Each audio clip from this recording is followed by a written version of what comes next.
우리 말씀 같이 찾아서 읽어보시겠습니다. 이사야서 35장 10절의 말씀입니다.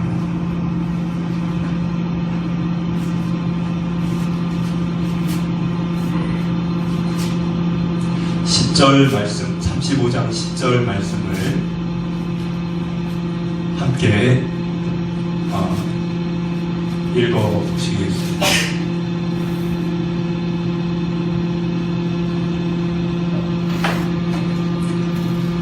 읽겠습니다. 여호와의 속량함을 받은 자들이 돌아오되 노래하며 시온에 이르러 그들의 머리 위에 영영한 희락을 띠고 기쁨과 즐거움을 얻으리니 슬픔과 탄식이 사라지리로다. 아멘. 부활 아침 여러분들께 인사를 드립니다. 부활은 마치 오늘 제가 이렇게 늘 맞이하는 아침이지만 오늘 특별히 또 부활절이라 그랬는지 더 다르게 느껴지는 부분이 있었지만 아침에 이렇게 해가 떠오르는 것을 보면서 마치 부활이 이와 같다는 생각을 더 하게 되었습니다. 간밤 어둠이 온 세상을 무겁게 짓누르고 그리고 이렇게 세상을 잠식하고 있었지만 태양이 떠오르면 언제 그랬냐는 듯이 그 어둠이 이렇게 다 물러가고 이렇게 지금 대낮처럼 환해지는 이런 모습을 반복적으로 매일 보는 풍경이지만 마치 부활은 그와 같다. 어둠과 사망의 영을 이기시고 주님께서 생명의 주로 부활의 그 첫 열매로 우리보다 먼저 앞서서 그 승리를 이루신 이 사건이 마치 그와 같다라는 생각을 하게 됩니다. 부활은 영광이죠. 영광. 그 왜 영광일까? 세상에도 영광이 있습니다. 세상의 부귀영화, 권력, 지금 선거철이죠. 그것도 영광이 있어요. 그런데 그 세상 영광이 차원이 다른 것이 부활의 영광입니다. 왜 차원이 다를까? 세상의 영광은 아무리 그것을 누려도 사망을 이기지 못합니다. 우리가 흔히 이름만 들면 아는 그런 인물들이 있죠. 알렉산더, 카이사르 시저, 나폴레옹, 진시황, 징기스칸, 이런 분들. 이런 사람들이 누렸던 세상의 영광이 있죠. 그런데 그들 역시 그 영광을 아무리 누려도 다 죽었습니다. 사망을 이기지를 못해요. 세상의 영광은 그런 것이라는 거예요. 썩어질 것. 결국은 썩습니다. 부질없이 바람에 날리는 먼지뿐이에요. 그러니까 부활의 영광은 그런 영광하고는 차원이 다른 영광이죠. 고린도전서 15장 55절을 보면 사망아 너의 쏘는 게 어디 있느냐? 사망아 내가 쏘는 것이 어디 있느냐? 재차 반복을 하죠. 사망을 이긴 거예요.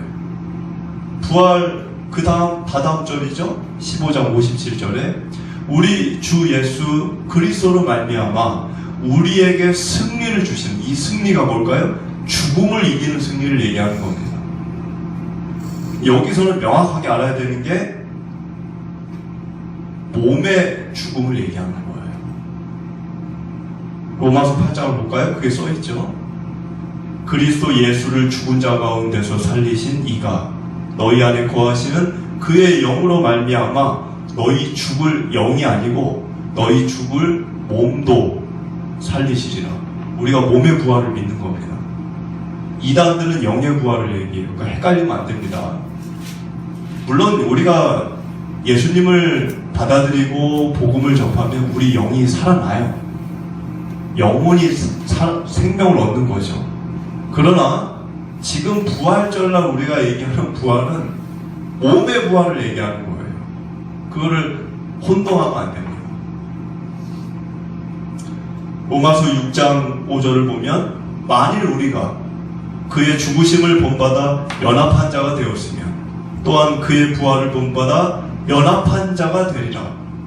그 얘기는 주님의 부활하심은 주님만의 사건이 아니라는 거예요. 우리도 언젠가는 겪을 일이라는 것입니다. 우리도 주님의 죽으심에 연합을 했고 주님의 부활에 연합을 했다는 것은 같이 죽고 같이 부활을 할 거라는 거예요. 우리가 그것을 사도신경에 아까 고백을 했죠. 뭐라고 고백했죠? 나는 성령을 믿으며 거룩한 공교회와 성도의 교제와 죄 사함 받는 것과 부활과 영생을 믿습니다. 우리가 부활할 거를, 내가 부활할 거를 믿는다라고 사도신경에서 늘 고백을 하죠. 주님을 믿는 나도 그 주님의 부활의 사건에 동참할 그 나를 소망하는 겁니다. 부활이라는 사건은 이제 아까 제가 초반에도 좀 설명을 했지만 이 얼어있는 땅, 겨울 내내 땅이 얼어있었잖아요. 무엇을 심어도 생명이 자라지 않습니다. 겨울에는 농사가 쉬는 거죠. 자라지 않으니까. 그런데 이 봄이 오면 심지도 않은 것들이 막 자라나요. 심지도 않았는데 생명이 오는 거예요. 그러니까 부활의 사건은 마치 그와 같습니다. 그래서 오늘 여러분들이 보시는 35장, 제가 참 기가 막힌 거는 이사야서를 제가 그냥 순서대로 나가는 건데 오늘 말씀이 부활의 말씀하고 연관이 있는 말씀이에요. 35장 1절을 보시면 뭐라고 써있죠? 광야의 메마른 땅이 기뻐하며 사막이 백합화같이 피어 즐거워하며 2절 무성하게 피어 기쁜 노래로 즐거워하며 레바논의 영광과 갈멜과 샤론의 아름다움을 얻을 것이라. 그것들이 여호와의 영광 곧 우리 하나님의 아름다움을 보리로다. 지금 1절, 2절 얘기하는 거는 아까 제가 얘기한 그런 장면이에요. 사막을 생각해 보시기 바랍니다. 한번 상상을 해보세요. 사막에 바람이 날리면 모래 먼지만 날리는 거죠. 거기는 생명도 없고 아무것도 없어요. 뜨거운 사막이에요, 사막. 그런데 그 사막이 어떻게 됐다는 거예요? 1절을 보니까 백합화가 막 피어나고 2절을 보니까 꽃들이 무성하게 펴가지고 꽃들이 무성하게 피니까 바람이 불면 어떻게 해요? 이 꽃들이 막 왔다 갔다 움직이는 거예요. 꽃이 왔다 갔다 파도 물결 치듯이 막 춤추듯이. 그 춤추는 것 같이 보이니까 2절에 뭐라고 써있어요? 기쁜 노래로 즐거워하며. 꽃이 무슨 노래를 해요? 꽃이 노래를 합니까? 이건 시적인 표현이에요. 꽃이 바람이 불면 춤을 추듯이 막 찰랑찰랑 거리잖아요. 그게 마치 노래 부르는 것처럼 보이는 거예요. 근데 누구한테 노래를 부르는 거예요, 지금? 나한테? 나한테가 아니고 레바논의 영광과 갈멜이 쭉 나오면서 여호와의 영광 곧 우리 하나님의 아름다움을 보리로다. 지금 여기서 얘기하는 거는 부활을 한 성도들이 그 부활의 영광과 하나님의 영광을 누리면서 모이죠. 부활을 한 성도들이 모여요, 한 곳에. 요한계시록을 보면 한 곳에 모여서 어린 양 되시는 보호자에 앉으신 어린 양을 찬양합니다. 웅장하게 찬양을 해요. 한두 사람이 모이는 게 아니에요. 우리가 눈으로 볼 수 없는 인파들이 모여서 하나님과 어린 양 되시는 그분을 찬양하는 거예요. 부활한 성도들이 모여서. 그 모습이 마치 꽃들이 바람이 불면 찰랑찰랑 움직이면서 노래 부르는 것처럼 그렇게 보이는 거예요. 1절과 2절은 지금 그걸 얘기하는 겁니다. 이사야는 2700년 전 사람이었지만 부활한 자들이 주님 앞에 모여 찬양할 것을 본 사람이라는 거예요. 근데 여러분들 생각해 보십시오. 여기 지금 2절에 여호와의 영광 곧 우리 하나님의 아름다움을 보리로다. 이 땅에서 하나님의 영광을 우리가 볼 수 있나요? 이 땅에서 살아있을 때 볼 수 없습니다. 그 증거가 뭐냐? 출애굽기 33장 18절을 보면 모세가 하나님께 이런 간청을 했어요. 출애굽기 33장 18절에 모세가 이르되 원하건대 주의 영광을 나에게 보여주시옵소서. 모세가 요구했어요. 딴 사람도 아니고 모세가. 하나님이 그 요청에 뭐라고 얘기하셨죠?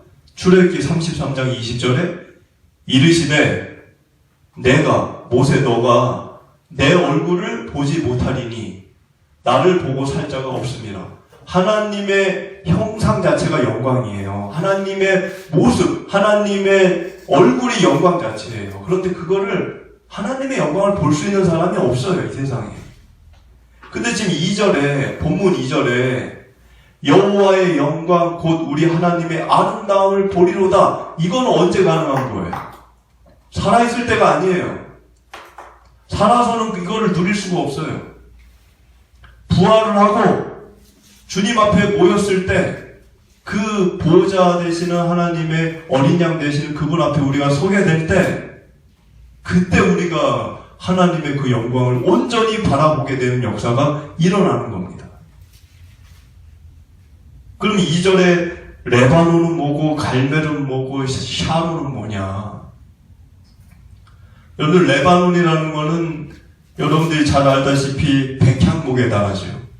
백향목은 나무 중에 나무예요. 그러니까 백향목보다 더 큰 나무가 없어요. 더 웅장하고 더 이렇게 장엄한 나무가 없어요. 그러니까 이것은 아주 우람하고 장엄한 영광을 나타내는 거죠. 그게 숲을 이룹니다. 레바논에 가면 아예 그냥 숲이에요. 그냥 한두 그루가 아니고. 그리고 갈멜과 샤론. 갈멜은 이스라엘에서 비옥한 땅이에요. 매우 비옥한 땅. 샤론도 마찬가지. 샤론은 이스라엘 북부에 있는 해안 평야지대입니다. 웅장한 어마어마하게 넓은 드넓은 평야예요. 비옥한 땅이에요. 그러니까 지금 레바논, 갈멜, 샤론 이것이 지금 얘기하는 건 뭐냐면 생명 그리고 생명의 축복 그리고 그 거대하고 웅장한 비옥한 그런 젖과 꿀이 흐르는 생명의 나라를 얘기하는 거예요. 지금 그런 축복을 받은 곳이 궁극적으로는 주님의 나라인데 그 주님의 나라 앞에 선 성도들은 찬양을 하게 되고 주님의 영광을 한없이 바라보게 된다는 거예요. 우리 3절을 같이 읽어보겠습니다. 3절. 너희는 약한 손을 강하게 하며 떨리는 무릎을 굳게 하며 4절. 겁내는 자들에게 이르기를 굳세어라. 두려워하지 말라. 보라 너희 하나님이 오사 보복하시며 갚아주실 것이라. 하나님이 오사 너희를 구하시리라 하라. 자, 3절과 4절은 무슨 말씀이냐면 부활은 아직 오지 않았죠. 저와 여러분들에게. 그러니까 지금 1, 2절에서는 1절과 2절에서는 부활을 해서 그 나라에 우리가 가게 될 걸 얘기한 거예요. 가게 됐을 때. 3절과 4절은 아직 그날이 오지 않았다는 거예요. 안 왔잖아요, 아직. 그러니까 그날이 오지 않은 성도들이 세상을 살면서 두려워하고 걱정하고 힘들어하고 막 살기 막 너무 버거워하고 이런 성도들에게 너희들 부활의 날을 소망해라. 그러니까는 이 3절에 약한 손을 강하게 포기하지 말고 인생 포기하지 말고 약한 손을 강하게 하고 떨리는 무릎이 왜 떨려요? 두려우니까. 세상이 두려우니까 덜덜덜 떠는 거죠. 무서워하지 말고. 그리고 4절에 뭐라고 되어 있어요? 겁내는 자들에게 이르기를 굳세어라. 두려워하지 말라. 하나님이 오사 보복하시며 갚아주실 것이라. 하나님이 오사를 2번 반복하죠. 하나님이 오사 너희를 구하시리라. 자, 하나님이 오사 온다는 거죠. 오는 일을 누가 이루셨죠? 궁극적으로는 인간의 몸을 입고 예수님이 오신 거예요. 우리를 구하러. 그리고 예수님도 이 동일한 말을 했어요. 두려워하지 말아라, 담대하라, 이런 말씀을 동일하게 얘기하셨어요. 이사야는 예수님이 그런 일을 말을 할 걸 다 알고 동일하게 또 얘기하고. 그래서 여러분들 그 예수님의 사역을 한번 생각해 보세요. 예수님이 처음에 사역을 처음 시작하실 때 물론 제일 먼저 얘기하신 거는 회개하라 천국이 가까웠다 그 얘기를 하고 제자들을 부르시고 그 다음 뭐 하셨죠? 가는 곳마다 병자를 고치고 안진뱅이를 일으키고 뭐 귀머거리 못 듣는 분들의 귀를 듣게 하시고 뭐 그런 기적을 막 일으키셨어요. 그러니까 사람들이 어떻게 합니까? 그걸 보는 사람들이 놀라는 거예요. 놀라면서 하나님의 무슨 큰 선지자가 오셨나 보다. 그래가지고 와, 저 예수는 대단한 사람, 대단한 분이다 해가지고 소문이 막 도는 거예요. 소문이 도니까 그 소문이 누구에게까지 들어갔어요? 세례 요한에게까지. 세례 요한이 그 소문을 들었어요. 누가 있다는데 막 기적을 행한다. 그 소문을 들었어요. 그래서 세례 요한이 제자 2명을 뽑아가지고 걔네들을 그 제자 2명을 예수님께 보냈어요. 예수를 찾아봐라. 그때는 뭐 인터넷도 없고 아무것도 없으니까 예수님이 어디 있는지 모르죠. 전화해서 물어볼 때도 없고. 그러니까 무조건 찾는 거예요. 돌아다니면서 그냥 여기 갔다 저기 갔다. 그렇게 해서 제자 2를 보냈어요. 제자 2이 예수님을 찾으러 막 돌아다니다가 어쩌다 예수님을 만났어요. 그래서 예수님께 가가지고 자기 스승인 세례 요한이 물어보라고 한 말을 묻습니다. 뭐라고 묻냐면 예수님을 보자마자 제자들이 오실 그이가 당신입니까? 아니면 우리가 다른 분을 더 기다려야 됩니까? 그걸 물었어요. 오실 그이가 당신이십니까? 아니면 우리가 다른 분을 기다려야 됩니까? 예수님이 그 질문에 뭐라고 얘기했을까요? 그래, 너희들이 기다리는 세례와 너희 스승이 기다리던 사람이 바로 나다. 이랬을까요? 그렇게 얘기 안 했어요. 알아듣기 어려운 말을 하셨어요. 제자들은 이해 못했을 거예요. 그냥 그대로 가서 전달을 했겠죠. 예수님이 뭐라고 얘기했냐면 그 질문에 누가복음 7장 22절 말씀입니다. 이렇게 얘기했어요. 예수께서 대답하여 이르시되 너희가 가서 보고 들은 것을 요한에게 알리되 맹인이 보며 못 걷는 사람이 걸으며 나병 환자가 깨끗함을 받으며 귀 먹은 사람이 들으며 죽은 자가 살아나며 가난한 자에게 복음이 전파된다 하라. 여러분들 이 질문과 답이 맞습니까? 지금 전혀 맞지 않습니까? 질문과 답이 지금 맞지 않아요. 질문은 뭘 물은 거예요? 오실 이가 당신입니까? 아니면 우리가 딴 사람을 기다려야 됩니까? 그거 물었어요. 근데 왜 전혀 관계없는 말을 예수님이 하신 거예요, 지금. 제자들은 이해를 못하지. 왜 이상한 말을 하지? 그냥 전한 거죠. 세례 요한이 이 말을 전해 듣고 놀라 자빠져요. 왜 놀라 자빠질까요? 여러분들이 읽게 될 오늘 5절과 6절에 이미 예언이 되어 있었습니다. 5절과 6절을 한번 읽어보겠습니다. 5절, 6절 본문.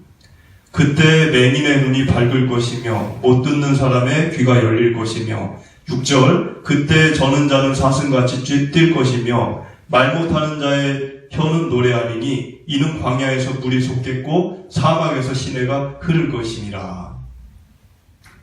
이사야가 2700년 전, 그러니까 예수님 태어나기 700년 전 분인데 이사야가 앞으로 아까 1, 2절의 부활의 사건, 하나님 앞에 성도들이 서는 거, 근데 그 일을 이루기 위해 하나님이 오사를 2번 반복했죠. 그 하나님이 인간을 구하러 오시는데 그 하나님이 예수님인데 그 예수님이 오면 5절과 6절 같은 일을 처음에 초반부에 행하실 거를 이사야가 알고 예언을 했어요. 그리고 세례 요한은 이사야서를 읽었어요. 우리가 읽는 이 말씀을. 세례 요한은 언젠가 하나님이 보낸 메시아가 오면 여러분들이 읽은 5절과 6절이 첫 신호다. 메시아가 왔다는 첫 신호다. 라는 걸 알고 있었어요. 그래서 알고 있으니까 그런 사람이 누굴까 눈을 밝히고 막 찾고 있는데 소문이 도는 거예요. 막 눈먼 사람이 눈을 뜨고 소문이 나는 거예요. 그러니까 내가 이사야서에서 읽은 메시아가 오시는 첫 신호가 그건데 지금 그런 소문이 들리네? 그리고 제자들을 보냈더니 오실 이가 당신이십니까? 라고 물으니까 예수님이 누가복음 7장 20이죠. 이 앞에 있는 화면에 말씀을 하신 거예요. 세례 요한아, 너가 기다리던 이사야서 35장 5절에 있는 그 사람이 나다. 그 얘기를 한 거예요. 그런데 여러분들 이 말씀을 잘 보셔야 됩니다. 맹인이 보고 못 걷는 사람, 지금 이 얘기가 환자를 고친다는 게 아니에요. 물론 환자 고치셨어요. 그러나 여기에는 그 의미만 있는 게 아니에요. 지금 이 말의 심오한 뜻이 뭐냐면 예수님이 오시면, 예수님이 와서 십자가에서 죽으시면 그럼 어떤 일이 벌어지느냐? 하나님을 못 보던 이들이 하나님을 예수 그리스도를 통해 바라보게 된다는 거예요. 맹인이 눈 뜬 것처럼. 그리고 예수님이 십자가에서 죽으시면 하나님의 말씀을 들으면서도 깨닫지 못하던 자들이 이제는 하나님의 말씀을 들으면 깨닫게 된다는 거예요.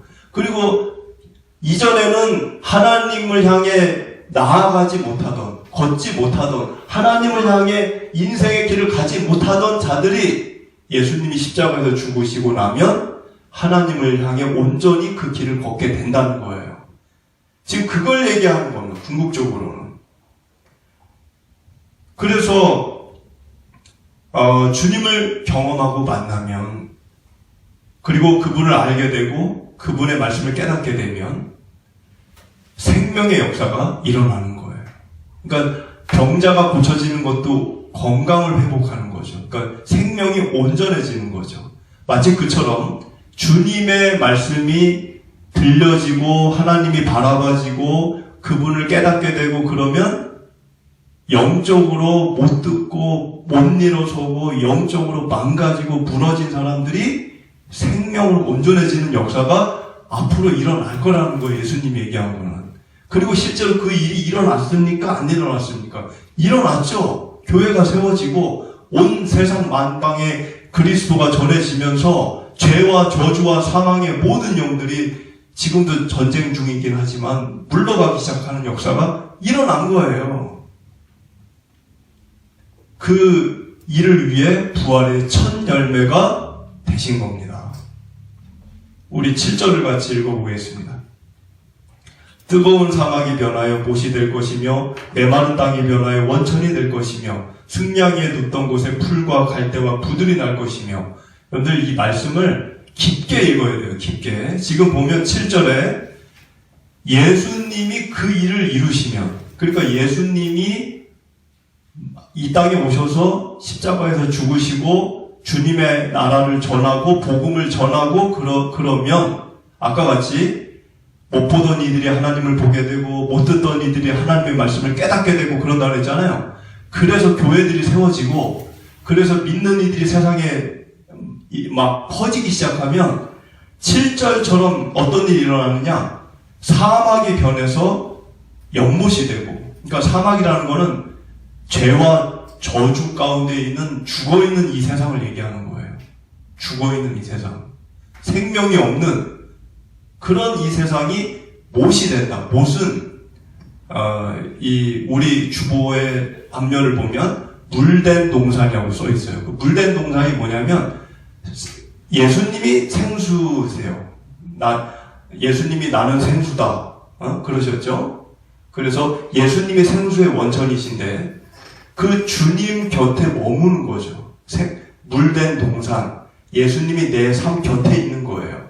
그러면 나는 사막에 살아도, 내가 비가 전혀 오지 않는 사막에 살아도 오아시스가 옆에 있으면 나는 풍성한 생명 가운데 사는 거예요. 물된 동산이 그걸 얘기하는 거죠. 그러니까 지금 7절에 뜨거운 사막이 연못이 되고, 그러니까 생명으로 바뀐다는 거죠. 세상이. 그리고 메마른 땅이 변하여 원천이 된다. 원천은 이 지하 땅에서 이 생수가 터져 나오는 걸 얘기하는 거예요. 세상이 그렇게 바뀔 거라는 거예요. 그리고 승냥이라고 하는 거는 생존성이 굉장히 강한 동물이에요. 그러니까는 허벌판 아무것도 없는 죽은 것 같은 곳에서 사는 동물이 승냥입니다. 그러니까 승냥이가 산다. 그 얘기는 그 지역의 상황이 좋지 않다는 거예요. 그런 이 세상이 어떻게 된다? 7절에 풀과 갈대와 부들이 난다. 풀과 갈대와 부들이라는 거는 이제 습지에 있는 젖어있는 갈대. 여러분들 늪이나 습이 생명이 많죠. 거기는 뭐 생명이 많은 생물들이 살잖아요. 그러니까 풀과 갈대와 부들은 주님이 이 땅에 오시고 나면 이 세상이 그런 생명이 넘치는 곳으로 뒤바뀔 거를 지금 이사야가 예언한 거예요. 이 말씀을 세례 요한도 알고 있었어요. 우리 8절을 읽어보겠습니다. 거기에 대로가 있어 그 길을 거룩한 길이라 일컫는 바 되리니 깨끗하지 못한 자는 지나가지 못하겠고 오직 구속함을 입은 자들을 위하여 있게 될 것이라. 우매한 행위는 그 길로 다니지 못할 것이며. 여기 보니까 대로라고 써 있어요. 대로는 깨끗한 길이에요. 거룩한 길. 지금 여기 써 있죠? 8절에 대로가 있다. 그 길은 거룩한 길이다. 흔히 우리가 신앙생활하는 길을 좁은 길을 가는 거라고 얘기해요. 좁은 길. 맞습니다.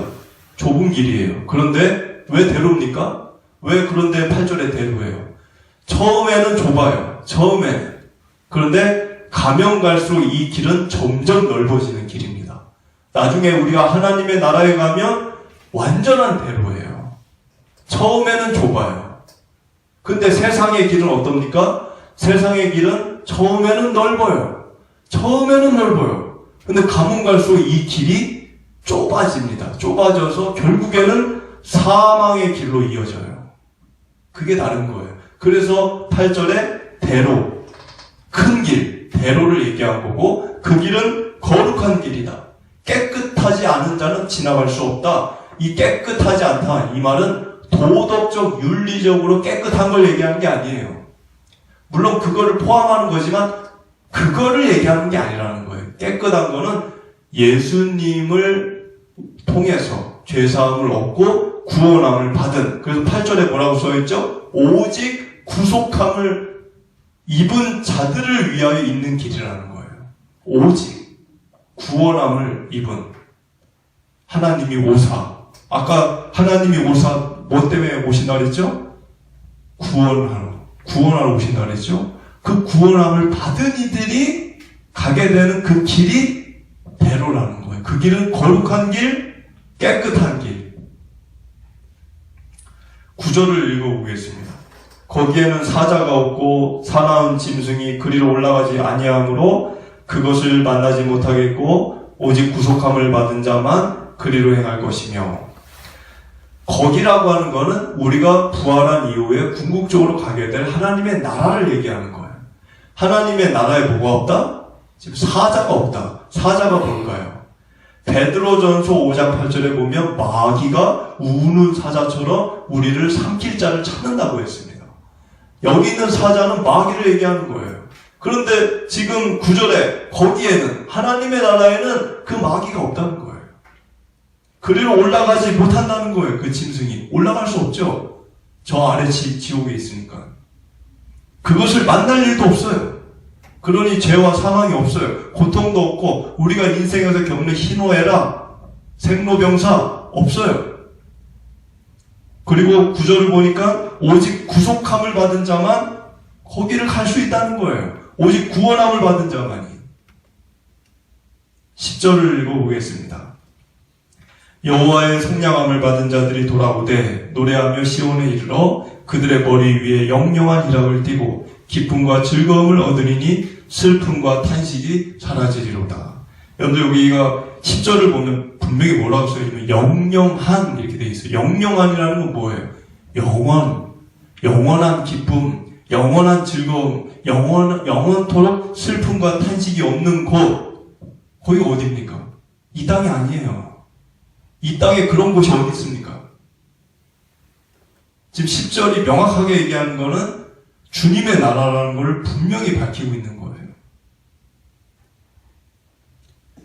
구원을 얻은 이들은 기본적으로 탕자와 같습니다. 돌아온 탕자. 집 나간 자녀가 집으로 돌아온 거예요. 그러니까 아버지 되시는 하나님은 그 돌아오는 자녀들이 생길 때마다 기뻐하는 거죠. 자녀가 돌아왔으니까. 남이 아니니까. 그래서 10절에 뭐라고 써있죠?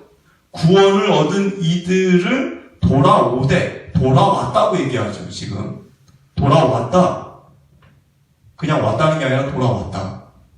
원래 우리가 있어야 될 곳을 왔다는 거예요. 돌아온 탕자처럼.